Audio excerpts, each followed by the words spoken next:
நாமத்தில் உங்கள் அனைவருக்கும் அன்பின் வாழ்த்துக்கள். இன்றைய நாள் நற்செய்தி.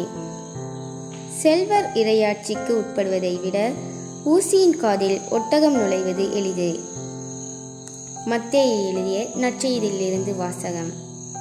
அக்காலத்தில் இயேசு தம் சீடரிடம், செல்வர் விண்ணரசில் புகுவது கடினம் என நான் உங்களுக்கு உறுதியாக சொல்கிறேன்.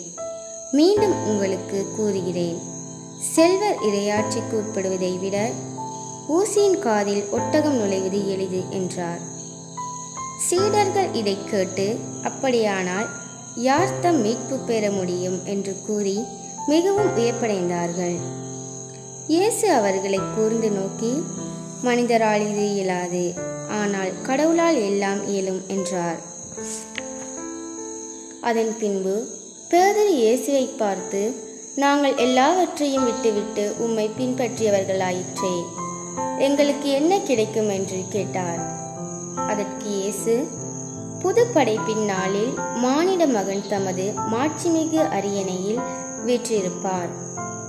அப்போது என்னை பின்பற்றி நீங்களும் இஸ்ரேல் மக்களின் 12 குலத்தவர்களுக்கும் நடுவர்களாய் 12 அரியணைகளில் வீற்றிருப்பீர்கள் என உறுதியாக உங்களுக்கு சொல்லுகிறேன்.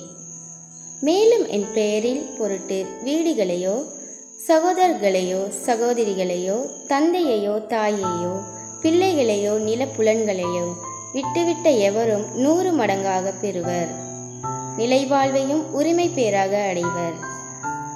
ஆனால் முதன்மையானோர் பலர் கடைசியாவர், கடைசியானோர் பலர் முதன்மையாவர் என்று அவர்களிடம் கூறினார்.